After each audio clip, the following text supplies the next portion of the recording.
This is Africa's voice in Italian football. All right, guys, welcome to the third episode of Calcio Mzansi. I'm your host, Antonio Cristaudi, and I'm joined here with two friends, Angelo and Matthew, or Matteo. So it's been an interesting week. I think probably if you were a footballing supporter or neutral and really wanted a week to watch and you missed out on football, I think the one football game you would have definitely have missed out on would have been the Serie A matches this weekend, which were, and I think you guys will definitely agree with me here, Serie A this weekend was fire. There is no other way to put it. We can say that we started off with, what were the first matches there? I think the first one was Cagliari versus Parma, which ended in 2-0. And we got that lovely little weird dance that I'm sure you guys all know from Mina. I don't know what that was about. A bit of a surprising result, in my honest opinion. I was expecting a draw more than anything between the two sides, but Parma seemed like they weren't really in it to win it, and I think Cagliari came out with a kind of a different attitude to what I think we saw in the past 2 weeks, which I was quite impressed. They surprisingly did well. You know, the experienced players obviously pulling through, which was a really nice feature to have. I don't know how you guys felt about the game. It's a good game, but to be fair, Cagliari impressed me in the Napoli game as well. I think they have a really good core in their squad. I really like the attack. Obviously, a bit of bias here. Esposito, always backed them. Nice to see Bellotti back in action as well. And then, I think all-round good performance. I see them staying up in Serie A this season again. Something that you cannot say about Parma. Parma only 1 point in the past 3 games. I think the Parma dream will be broken, and I think maybe this would be the last year they would be in Serie A. So we'll see what happens. Still a little bit for them to make up, but 1 point, two losses, that's not the trajectory that you want your team to be in. I must be honest, it's irritating me because of how much history Parma has in Serie A and what we know they have done. I think it kind of disappoints me to see the way that they've started and the way that they are struggling to get themselves up and running in Serie A. It's not a team that I particularly like seeing in Serie B. I actually enjoy seeing Parma in Serie A from the historical point of view. So a loss in this game is something that I actually feel really deeply. I'm really disappointed from Parma, the fact that they just don't seem to be getting things right at all. And it's annoying. Again, it's another reason why I say Patrick Cutrone leaving Como and going to Parma is a disappointment, because I feel like you've gotten your career up and running again after you've left Milan and you've gone to Wolves. Now you've done the same thing, a team that's gotten you up and running again, but you've left and you've gone to Parma. It's the same thing. And you're not a bottom half of the table player. And we saw that last season, and I just don't understand why he keeps doing this. So another player that I feel like is losing his potential, but someone who will benefit from them losing a lot of games and being in defense quite often is the goalkeeper, Zion Suzuki. I think that this will give him a really good opportunity to shine and show his worth in Serie A this year. I know that there are many clubs that are looking at him as a replacement, from Inter to Milan to there's a few other clubs. I think Roma might even look at him should Villa leave this season, and obviously a few Premier League clubs from outside. But it was a nice way to start off the weekend, and I feel that going on to the match that followed that was just, for me, game of the weekend, guys. As a Milan supporter, I mean, I shouldn't even be saying this, but this was an incredible match. Matt, I know that it had you on the edge of your seat the whole match. But, share what you thought of the Derby d'Italia, my guy. The supporters followed. In the previous episode, when you guys were making your predictions, I was aware of the fact that our recent history in Derby d'Italia hasn't been too great. But, I was optimistic. But, I mean, fair play. I would say Juve with a better team. Angelo, hop in here before I get into my analysis, because I'm going to rant a bit. So, let me just get some composure, which is something a lot of our players lack. But, take over for a second. That's one thing I also wanted to talk about. But before trashing on Inter, I want to give the props to Juventus. And I feel like Tudor I already said it at the beginning in episode 1. This Juventus team is the one team that you want to look out for. The difference from this Juventus team and the past years, a few years, I feel like Juventus is way more humble. I don't know if you guys can agree with that. Like they know that their defense is not perfect. There's another topic that we can also discuss because they're conceding many goals. But I feel like they know that, and the attitude kind of resembles this aspect. And one thing I also noticed throughout the years that Juventus always, especially when they were winning the 9-year streak Serie A winning Scudettos, that's something that cannot be taken out from them. But my point is, you need a DNA to win games, and especially to win Serie A, you win. You have to have some sort of DNA. And in this match against Inter, the old Juventus DNA came out, where they can always find a way to win it. And I think they won the game because of that. Yeah, I think you're spot on, actually, Angelo. You are spot on. I think it has been, I mean, I can't say the last Derby d'Italia wasn't entertaining. It was very entertaining. But this one here felt like there was something more to it. Both sides have something to prove. You know, with Inter having lost to Udinese, walking into this match was a must win, especially for Kivu. You know, you can't lose to Udinese and say, bro, we're going to get our season up and running against a small team. There is no better way to do it than to either beat Milan in the Derby della Madonnina or to beat Juve in the Derby d'Italia. That's just my honest opinion. And it was the game for me to get Kivu on his horse and going. But, you know, I'm going to say it for how it is. It's not working. It's not working. And I saw it last night in the game against Ajax as well. And Matt brought it up so well in the last podcast. Inter's creativity is zero. They struggle in transition play. They struggle with everything that is not a set piece. And it's just sad because a team that really, really has so much creativity and talent, as we've seen in the past couple of seasons, they're only deadly when you've got Thuram in for a cross because he can jump 2.5 meters or 3 meters high because he's able to do that. And if it's not for that, there's nothing more to them. You've got Dumfries that is quite good, I won't lie, but the hole in the midfield is terrible. And yes, Çalhanoğlu scored 2 goals against Inter. And rightly so, they were decent goals. I won't lie, they were very good. I mean, the whole Derby d'Italia, and again, I think you guys can all agree with me, from 1-0 to 1-1 to 2-1 to 2-2 to 3. You know, I think that every single goal that went in was one better than the other in the whole match. You know, it was, and that's what I really liked about this game is that I felt, you know, it was really a competition for the guys to say, watch what you can do, I can do better.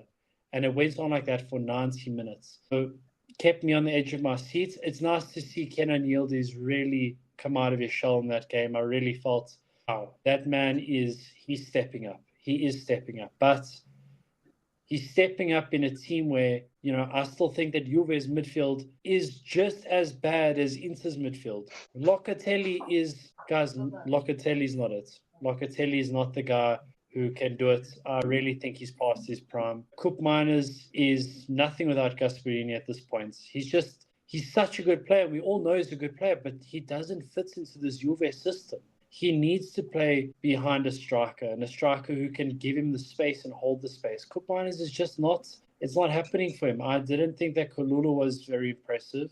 Kelly I was quite impressed with. Bremer is definitely an anchor point inside that defense. Thuram is someone you have to build that midfield around, guys. He is such a good box-to-box midfielder. You cannot leave him out. And someone that I feel should be given more praise, Dusan Vlahovic.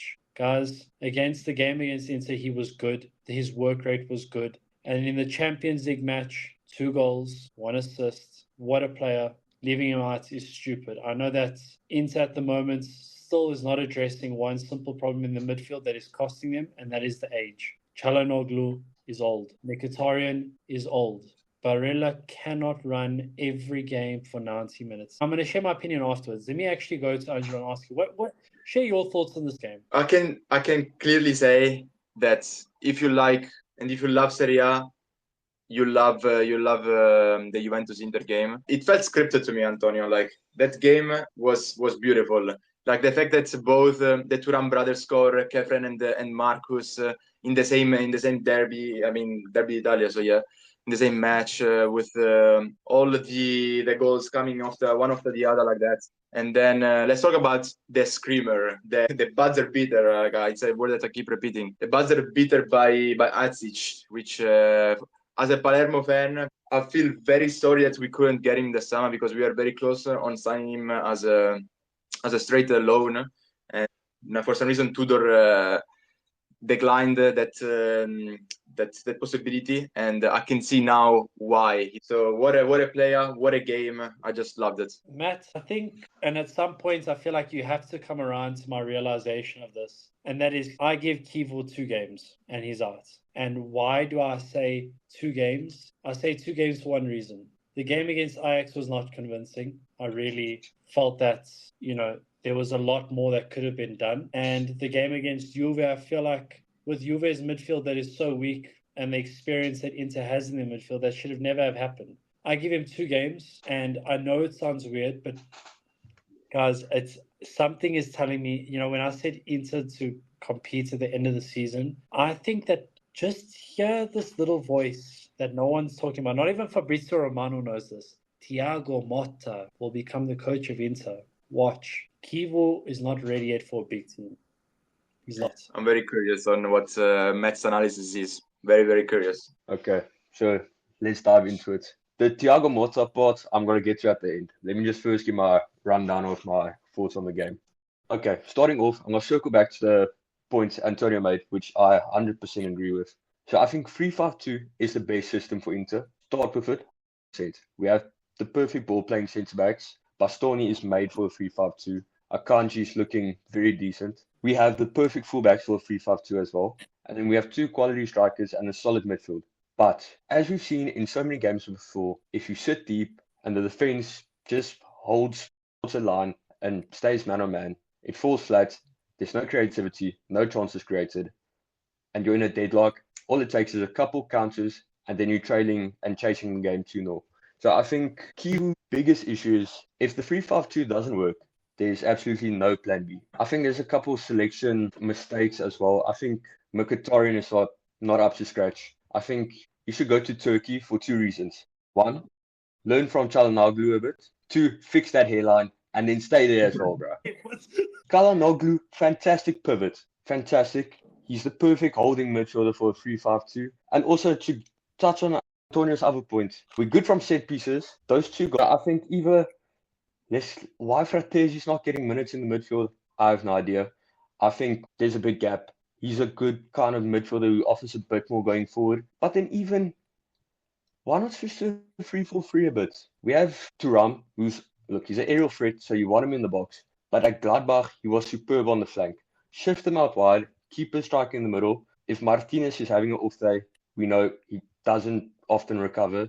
Get him off, bring Boni on, bring Esposito on. And then, I don't know, left wing, we don't have a lot of creative options, but I want to see Luis Enrique get some chances because I think that's the main issue. Creativity. Yeah, I don't know. Once we hit that brick wall, there's nothing we can do about it. I mean, I don't know if you can agree with this point, but Inter didn't make one single signing to start a match. They made it signings to sit on the bench. And it's something that, I really just... I don't understand why sign players like Susic, Luis Enrique, and keep them on the bench. Guys, these are young players that need to be stopped. I want to hear your thoughts on your manager. How many games do you give him? So, personally, I don't like getting rid of a manager too quickly. So, I'd give him some time. Let's see what happens. I mean, it's a big jump. But the only thing that scares me a bit with the Thiago Motta comparison is, okay, he came onto the scene. And he did exceptional with Bologna, who at the time weren't the kind of club they are now. They weren't top half team. And then he went to Juve, and we saw what happened. It was shambles. It didn't work out. So on paper, it's pretty much the same scenario as what we're having at the moment with Kivu. I don't know. To be honest, when I saw Mourinho leave the Turkish league, for a moment I thought, the special one could be coming back. But he's obviously at Benfica now. So I think, let's give Kivu some time. I will say he showed a bit of passion on the sidelines, which for me is a bit of a sign. But I will point out one fact, and this really, really disappointed me. I can say without a shadow of a doubt, Juve wanted that game more. When Thuram scored the goal that put us in the lead, like no celebrations.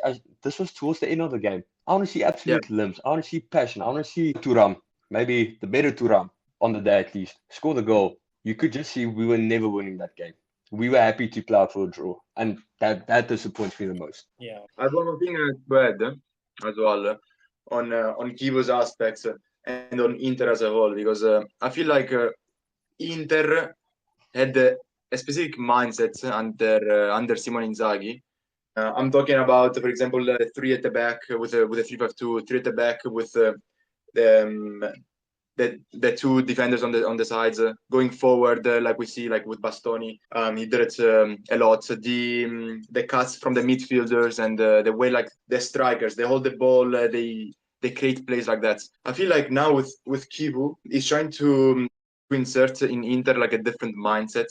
Like I've seen a lot of marking the man with zone, so not man to man, but with zone. Something that I've never seen in Inter before. So I feel like already Kivu is trying to shift the mentality, and that requires time, like you said, Matt. I don't feel that Inter should be very harsh on him right now, but it is a process, and most importantly, you need that passion, that la grinta that you were also discussing just now.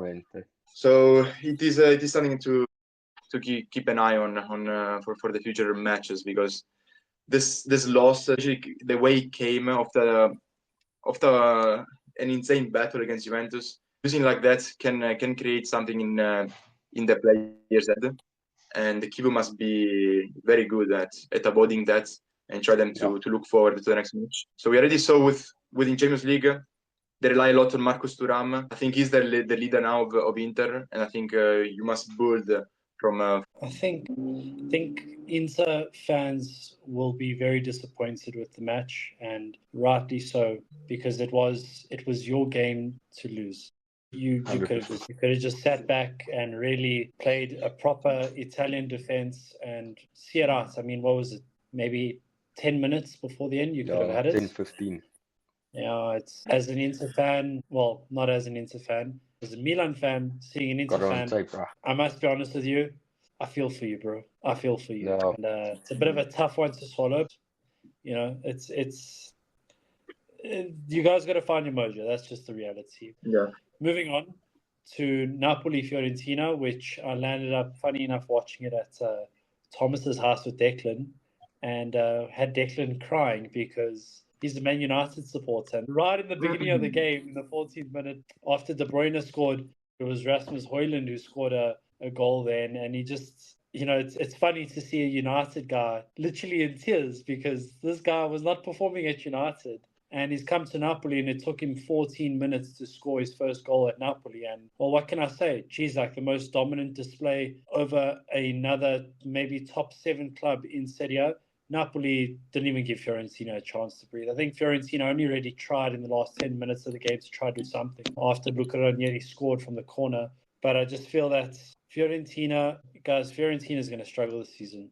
They, again, for 90 minutes, if it wasn't for Dodo running up and down the line and trying to cross the ball in and hope that someone's going to make it into the box, nothing. Moise Kean, nothing. They were just, it's Pioli ball. And Pioli doesn't know how to change his system. It's not going to work for Fiorentina if they continue like that. They were, guys, when I say Napoli played such a comfortable game against Fiorentina, it's actually sad to see that Fiorentina didn't put up a challenge. Fiorentina had 53% possession of that match, did nothing. Completed 450 passes or 456 passes compared to Napoli's 419 passes. Took 19 shots. Of those 19 shots, only 3 were on target. That says everything. They were nowhere. Napoli took 14 shots, had all 9 of them, or 9 out of the 14 on target. They were good, guys. Napoli was incredible. 0 yellow cards, 0 red cards. I mean, their system is solid. So, you know, it's a shame that we didn't get to see Napoli at full potential against City, considering the red card that happened. But this Napoli team is strong. My only question remains, can Conte handle Champions League and Serie A together? So yeah, I mean, that's what's your review on Napoli? Yeah, Conte historically always does good in his second year with his teams. He's like Postecoglou, you know. He always finds a way to always win in his second season. But in this case, Napoli, they're like top of the table, 3 games, 3 wins. I love seeing how the new signings were integrated in the system, and the fact how actually beautiful their attacking fluidity is impressive in my opinion. And I want to give credit to Højlund that you mentioned, Anto. Højlund, he's made for Serie A. He has power, he has speed, he has everything that Conte wants. And I always try to find like patterns in the Serie A winners. And there's always, the team that wins always has a striker that has these characteristics that Højlund has. I'm talking about like Osimhen, Lukaku.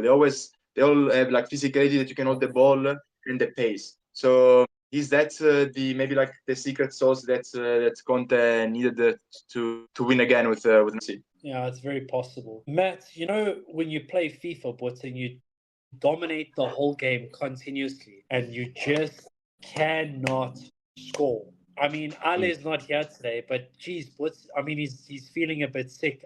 I understand, you know, if I was Roma and I had 73% possession and I can't score a goal against Torino, but the goal Torino scores against me with Giovanni Simeone is a world class. I mean, around the world. I mean, I don't even know how to describe the goal that Giovanni Simeone scored against Roma. I would take my controller and put it through my computer screen. 73% possession, guys.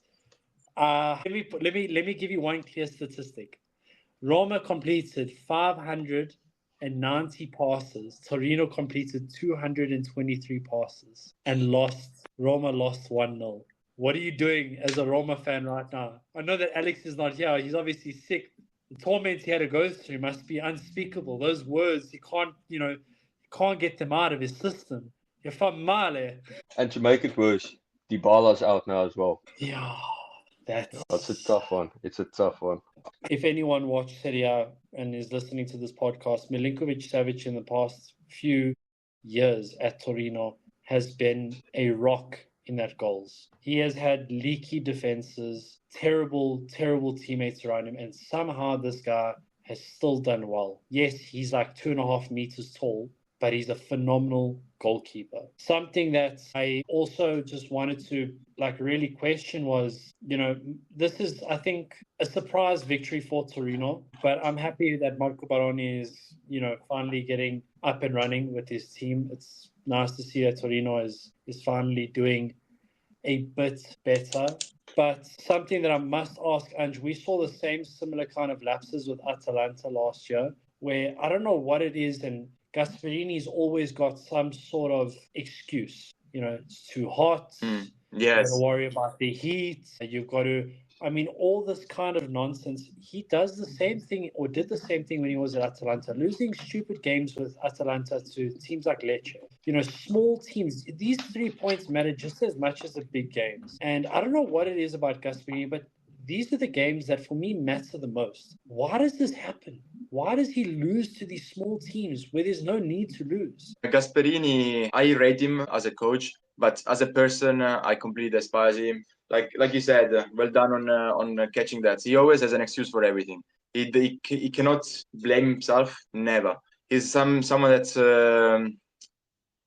he needs to grow in you if you're a Roma fan. He's a good coach. We saw what he did with Atalanta, but losing against Torino at home, yeah, not the best. But I wanna congratulate Torino on the game. Like Baroni did a masterclass in my opinion, because it wasn't easy to come back from the 5-0 defeat with Inter. And if you see how he managed the team in both occasions, you can see a big difference from the 2 games. He just understood what he can ask for the players, and he just implemented it in the best way possible.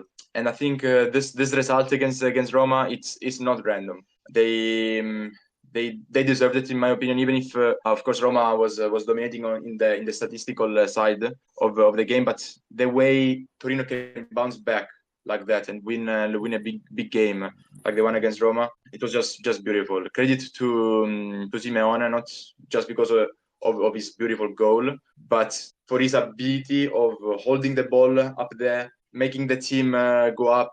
It's something that you love to see.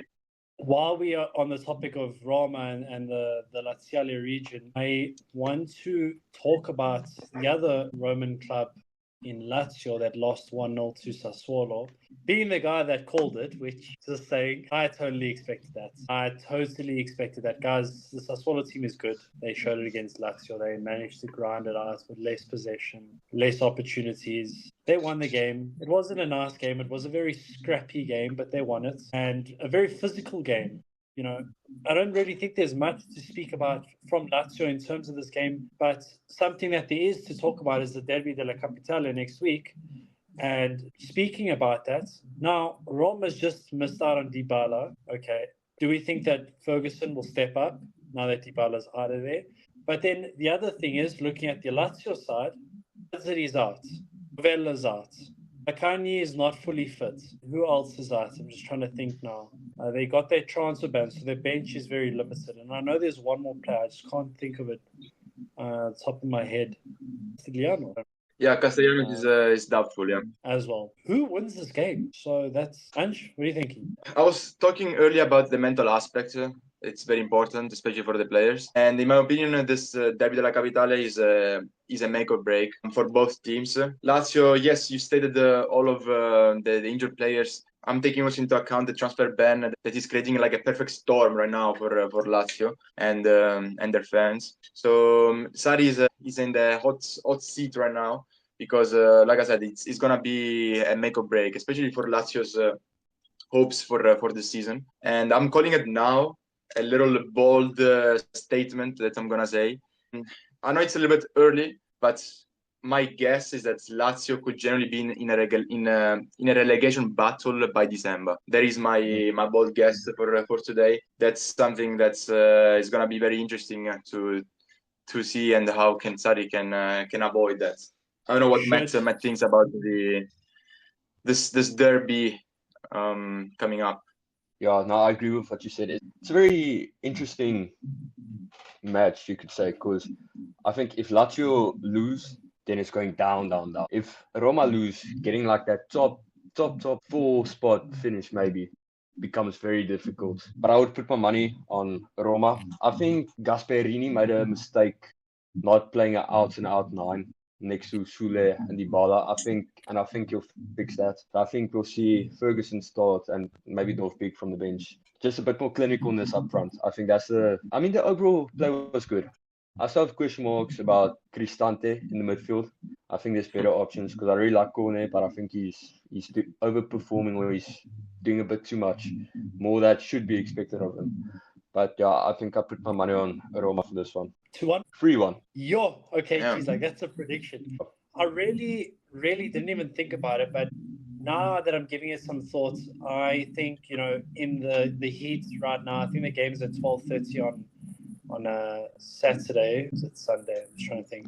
I know it is at 12:30. I think besides the heat and everything, I think it definitely will be a mental game. I never really thought of it in that aspect, but it's such a valid point to bring into the conversation, because I think that if Lazio doesn't win this game, it's going to be a bit of a landslide effect on the way that their season goes. I think that we'll see a resignation of Sarri way sooner than what we ever thought. Remember, he signed up for the job without a transfer ban, and it happened that the transfer ban came in, and this guy was in the job for 3 days, 4 days. He wasn't really given much of an option, So I feel for Sarri there, but I still believe that things can turn around for Lazio. I do believe they can, but in the sense of, the world's against them, no, it's not. I feel like Lazio, 90% of Lazio's problems are caused by Lazio and the way that they run the club. Spend a bit of money, look after your books, and these things won't happen. Sign proper players. You're signing players that are really out of their prime. You've got some good quality players. You guys all saw the Ravella Rabona cross from Castellanos there. She's like, I called it the Ravella pass. Anyways, we've seen the quality that Lazio does have or can have, but I just think you hit the nail on the head with the mental aspect of this game. It's going to be a difficult game for both teams. It can be the game that decides if Roma makes it into the top 4, and it can also be the game that decides if Lazio is going to hit a landslide and just keep going down in the table. But now moving on to Gasperini's old team, which we saw they beat Lecce 4-1, the great Lecce. Was pretty unconvinced by that performance. Really, I mean, if you're not beating Lecce, are you really even trying to compete for the top spots or trying to stand up over 10 spots in Serie A? This performance left me really unconvinced, and rightly so. Juric, yes, he is a good Serie B coach. He's a good Premiership coach. He's not a Serie A coach. And the 4-1 that we saw in the match against Lecce, look at them in Champions League. Guys, I'm so disappointed considering the Atalanta we've had over the past couple of years. I hate to say this, but this broke my heart. This was something that really made me so upset because Atalanta in the past, I'm going to say, I think, 5 or 6 years, has played the best football coming out of Italy. There has been no one playing better football than Atalanta. Besides the small lapses in concentration, which we mentioned now with Roma's loss against Torino, Atalanta has been the main man in all of this. And how disappointed were you after the Champions League match? Yeah, I also agree with you. Juric is not a Champions League coach. I think he should be sticking to bottom teams in Serie A if he's lucky. I still am with the opinion that Atalanta lacks Lukman. That's the player that they're missing a lot. But for all the Atalanta fans out there, good news is that he rejoined the training again for the first time with the team after he did like a big discussion with Juric. So that's at least a positive news. But the Italian teams in the Champions League, we need them to perform good, guys. Like you need that coefficient to carry for this season, so we can actually enjoy as well more teams in the Champions League next year. And I feel like right now, most like a little prediction, I think Inter will be the only one that will carry this coefficient for Italy and for the Italian teams. I was surprised with the Decadalere. For me, top player. It's just a pity that they go and play in the Champions League against PSG. Yes, they are the Champions League winners, but hey, 4-0. What I can say, at least he's not as bad as Inter, so that's the only thing that you can take out of that match. That's such a blow.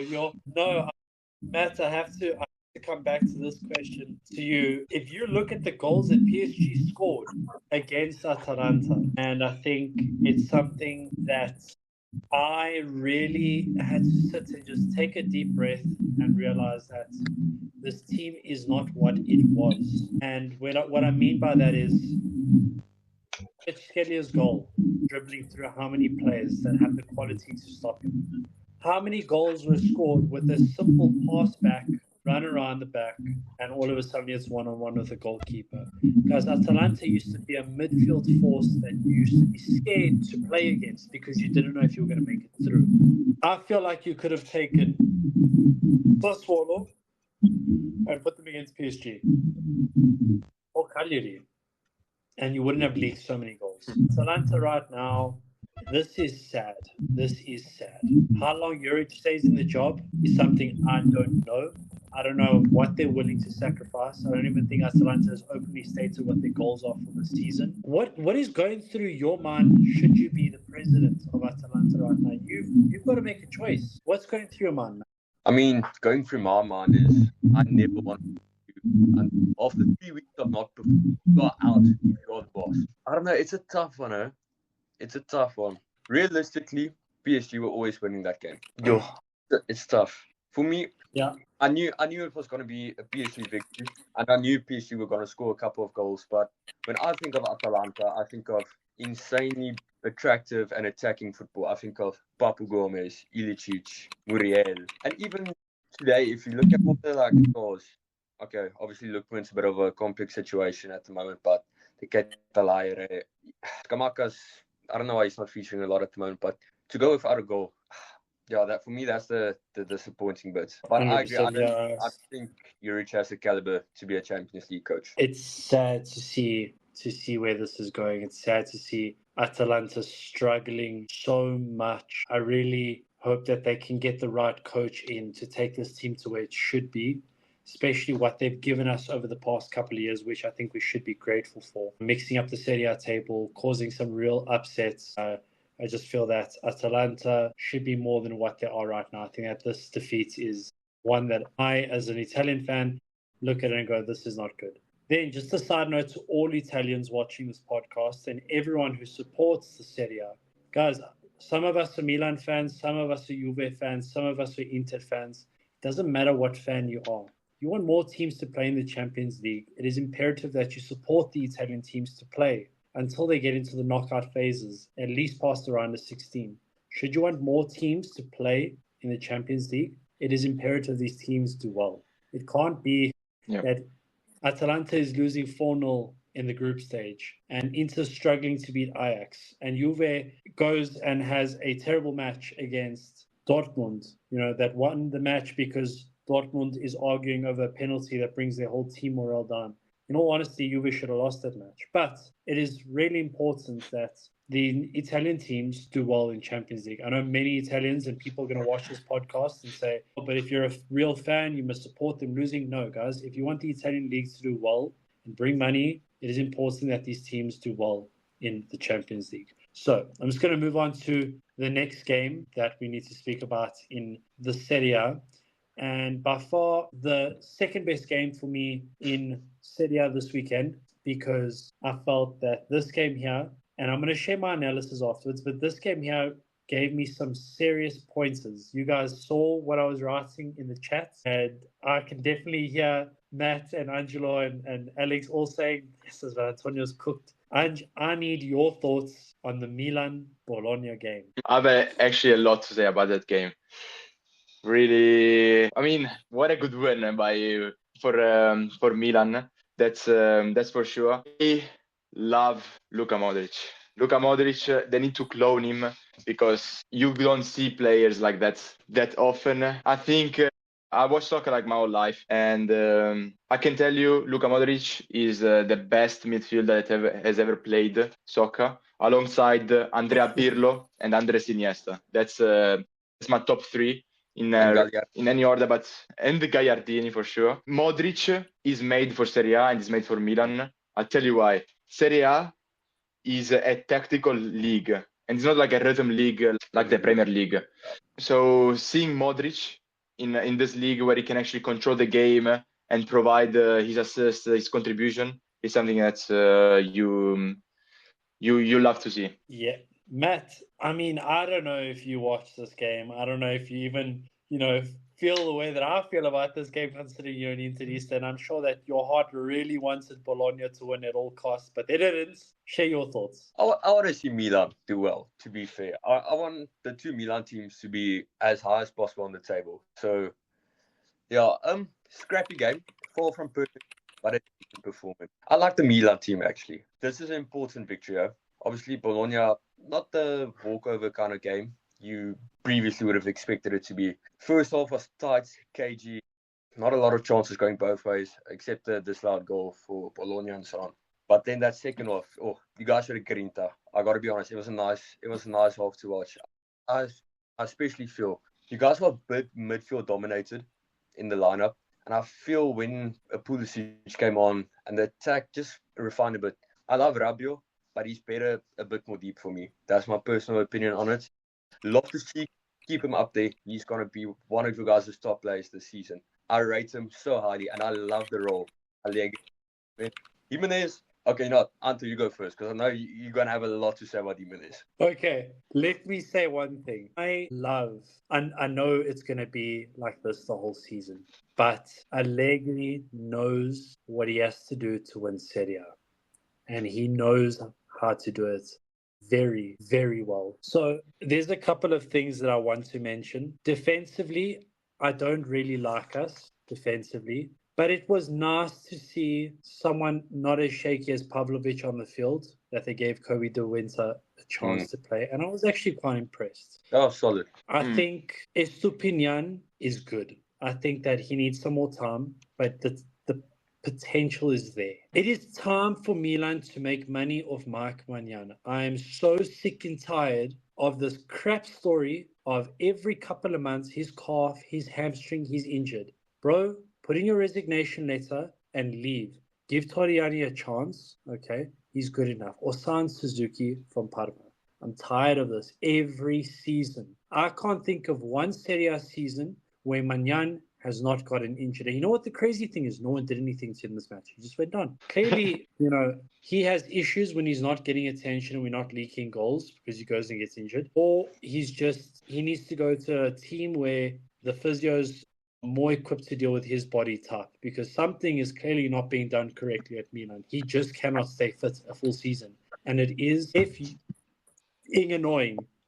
All right. I'm so annoyed by it. In terms of the midfield, guys, Fofana, he's not bad, but he can't shoot. Like, give me a FIFA card and I'll give him shooting 18 because he's so bad at shooting.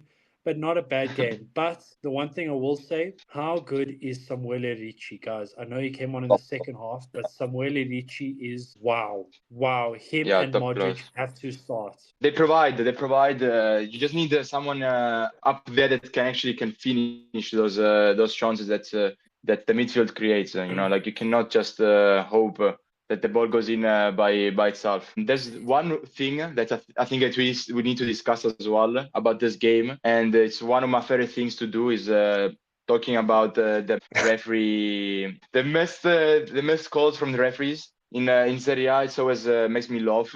Whatever I witnessed at the end with Nkunku and that penalty not given to him, that is shocking.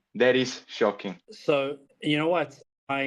I want to lose my marbles over this, but it is not the first time. Against the game against the Great Lecce, okay, I'm going to continue to refer to them as the Great Lecce because apparently that's what they are. There was a goal that we scored with Matteo Gabbia, but apparently the goal doesn't stand because according to VAR, you can't push a player with two hands, you can only use one hand. So the goal was disallowed. I mean, ste cose che dici, and I don't want to swear, but it irritates me because then let's move over to Bologna. Nkunku gets pushed from behind. Cool, maybe you leave that. He then gets tripped in front of the goalkeeper after getting up on the ground, manages to still get the ball, and then gets tripped again, and they call the penalty, but then VAR intervenes. And not that they show the whole action of how it started. Exactly.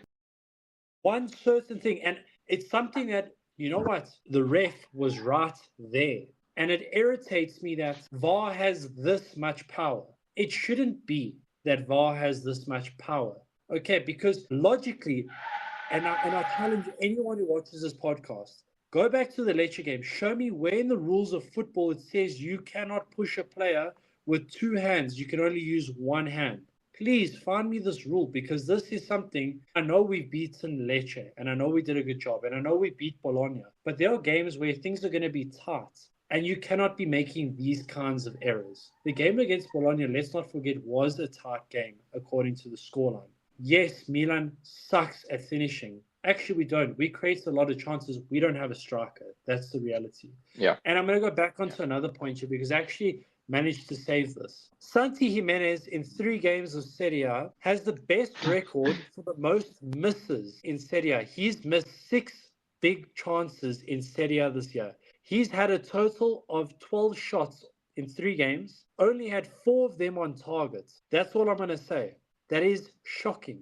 You ran around the keeper and still managed to kick the ball out after dribbling past the keeper. You can't take a touch properly. I don't know what it is. I feel that he is a player that maybe does have potential. Maybe I'm bringing him down too much. But maybe he needs to go on loan to a smaller team to gain that confidence. Maybe he's a Piontek kind of player who's good at Genova, but not good enough to play at a top 4 Serie A.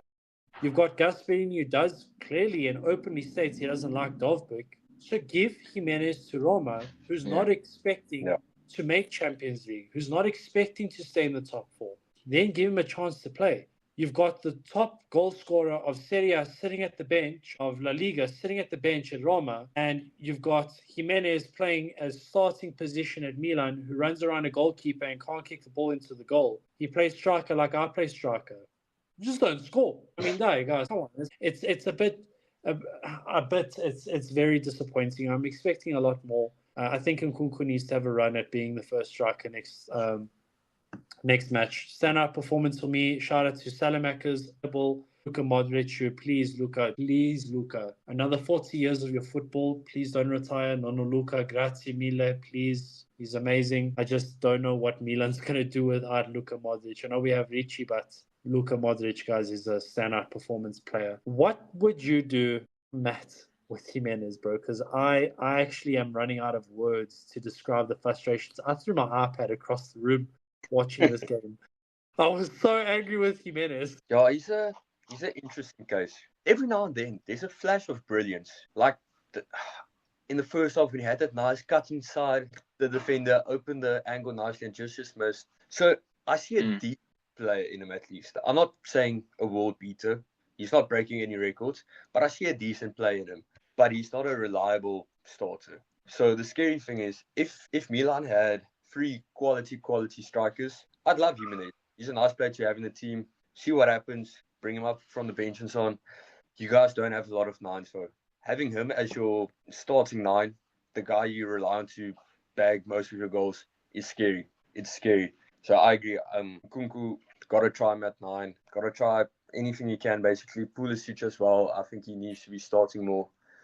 But I will say this. I have faith in Loftus-Cheek is going to score 10 goals. I think Loftus-Cheek is low-key. I know that every time I think of Loftus-Cheek, I think of that TikTok with his sisters. But I think that he's a player who has left England and left the spotlight and has really flourished at Milan. Yeah.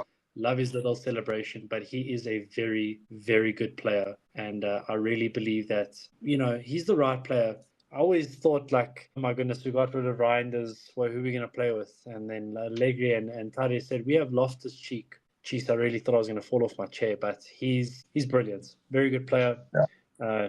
Very strong running up and down with the ball, especially in the turnover plays, the transition plays. I believe that Milan was in the midfield strong and sound, defensively sound. That is now the second game in a row that we haven't conceded. I know that it's still early to talk, but it's a much better record compared to last season. That's already 2 clean sheets. Thank you very much. We take those. We really, really do take those, and we appreciate them.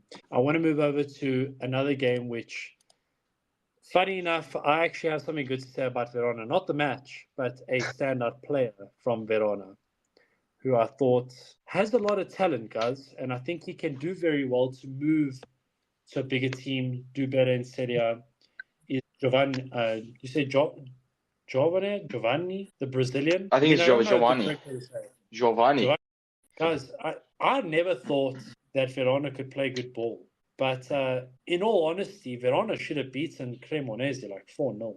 But specifically, stand out to Giovanni or whatever his name is the Brazilian. He was incredible. Yeah, I agree with that. But there is a reason why Verona didn't win. And it has a name and a surname. I'm talking about Audero, guys. Audero, the goalkeeper, is actually cracked.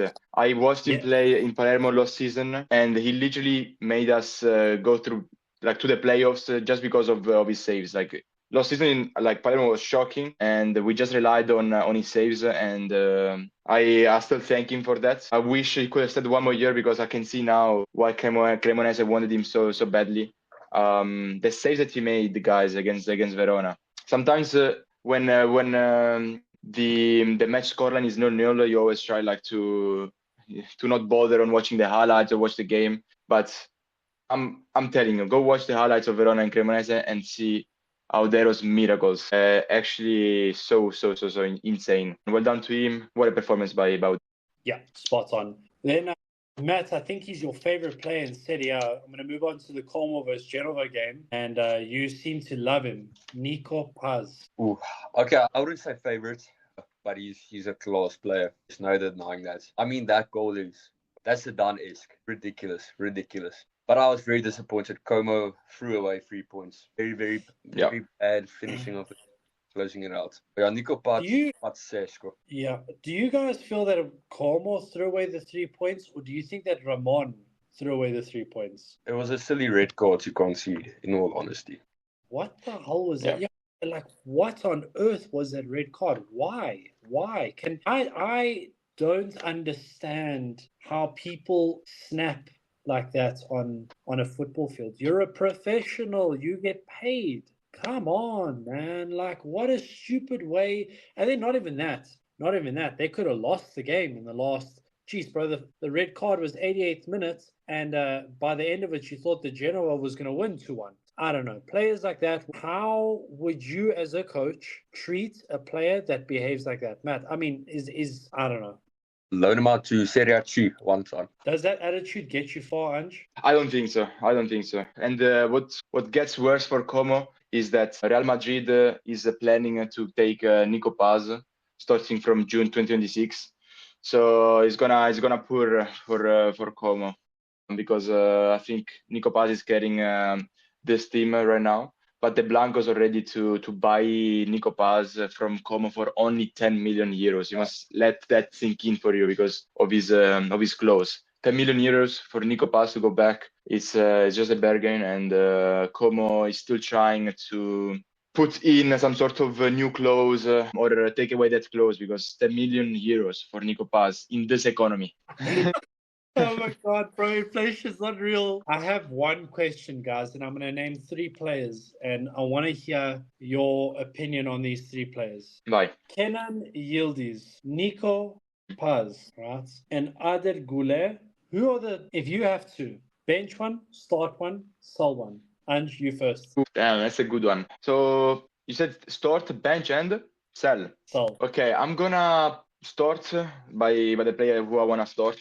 I'm gonna go with the Del Piero region because I never seen something like that since watching that play. The Del Piero destroy Palermo and multiple other teams. I was very jealous of Juventus because someone like Del Piero is someone that is loyal to your team and is actually cracked. And when I watch Yildiz, the way he also scores goals and the way he moves, is like it reminds me a lot of Del Piero. So I'm not giving up that opportunity to start someone like him. I would bench Nico Paz just because of his raw talent. And I'm telling you, this guy, the sky's the limit. He still has a lot to improve. So I would put him on the bench, get him some nice minutes that he can actually improve more than he actually is, and then I would sell Arda Güler. Matt? I agree. You have to start Yildiz. I mean, you can see he's a generational talent. He's special. I mean, the footage, the ref cam footage of his goal in the Derby d'Italia, that was like 0.5 seconds.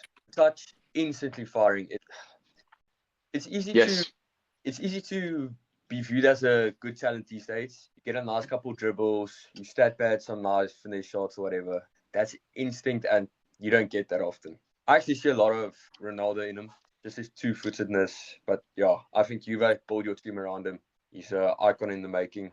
Bench parts, just because if you sell him, you're only getting 10 million, which is a rip-off. Yeah, and also talent. I don't have to get too much into that. He's also so classy. And yeah, so Goulet. Great player as well, but Button Yildiz every day of the week for me. I don't know. I think that I still like the game against Dortmund. I think that Yildiz scored an incredible goal. You know, back-to-back goals that are just top bins. Absolutely brilliant.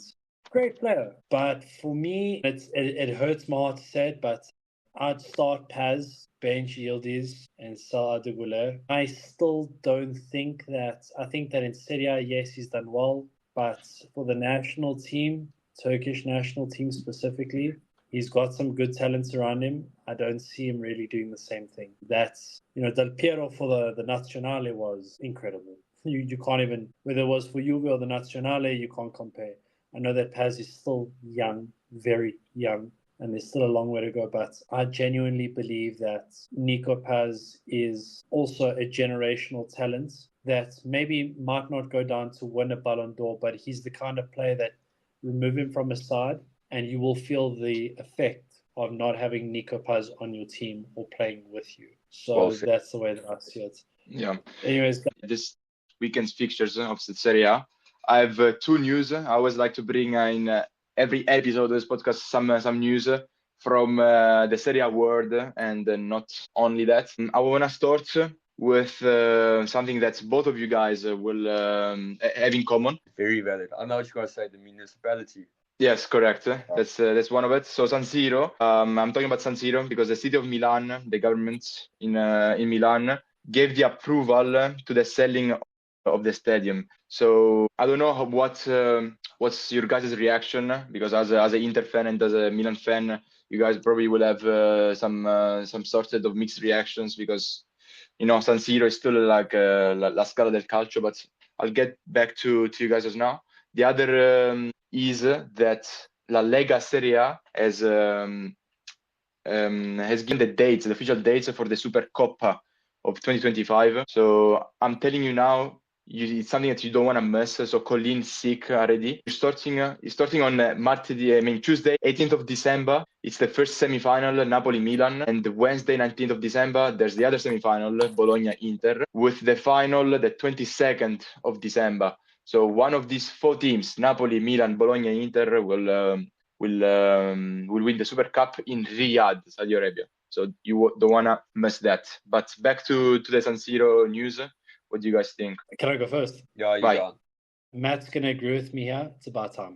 It is about time. It is not right to see pieces of concrete, separating in the San Siro because of lack of maintenance, because of negligence. It is also not right that Italy hosts the Euro, and because they're hosting the Euros, the stadium is not up to scratch, so you can't host the Euros inside of the San Siro, which is absolute nonsense considering the history that belongs in San Siro. San Siro is probably one of the most historical stadiums to ever exist, with Giuseppe Meazza. It deserves love, and I think that if the government's not going to give it to the stadium, give it to two teams that will look after the stadium. I think it's actually a nice little project. I know that it was sold for about 197 million euros, but the project shared between Inter and Milan will be about 1 billion euros. And if you split that evenly, it's about 500 million each. It's actually quite a reasonable expense to have. It won't cost anywhere near what other teams have to pay for a brand new stadium. We're going Harvey's on it. And it just allows us to control the money that comes in, the money that comes out, and get a bit more money in from those ticket sales. So very happy about it. It's about time. I just hope that, and it's my only concern, rebuild the San Siro, yes, but don't take it away from where San Siro currently is. That's the only issue I have. Don't go to San Donato. I'm not interested. San Siro is San Siro. That piece of grass, that little pitch that exists there, that is history. You cannot take San Siro and put it in San Donato. No. You fix the stadium. That is where you fix the stadium and you build it there. Even if you have to break a piece of it off at a time, that is where you do it, over there. That's what I got to say. 100%. Matt, what do you think? 100%. San Siro's going to benefit. I agree with Anto. It stays there no matter what. Let's make it safe. It can't be a Euros with no games played a Milano or San Siro at least. That can't happen. San Siro will benefit. Italian football as a whole will benefit. And we're going to benefit a lot. It's going to be nice to get control of the income. We both could use it a lot. So I think there's no negatives to it. It just makes sense. Yeah. All right. Well, guys, if none of you have anything else to say, I think, Ange, what should we tell the followers to do and the subscribers to do? Guys, please subscribe, like, comment, leave a review if you like. If you ended up to this point, I want you to write a single message. You want to say Forza Serie A, just that. So a nice way to see and to show some love as well, because we're just starting. We're still getting everything sorted, but this podcast is gonna go big. We're gonna look already in a few years' time in big stadiums and the big places. So you could say how was your 2 months? All right, guys. Parts ourselves. I think, this podcast is something that I'm thoroughly enjoying, and I can't wait for the day that us four can go overseas and go cover a game of Serie A in Italy. That would be awesome, or to see different fan bases that exist alongside Africa. So, guys, if you are from Africa and you're watching this, shout out to you guys. You're awesome. Please drop a little subscribe as well as a little link to your fan base that exists in the comments below. And let's get your clubs, your supporter clubs, your fan voices out there into the world and show that Africa has a voice in Serie A and how awesome we are as supporters. All right, guys, please, if you like this video, like, subscribe, and follow. Matt, thank you very much. Angelo, grazie mille. And we'll see you next week. Ciao.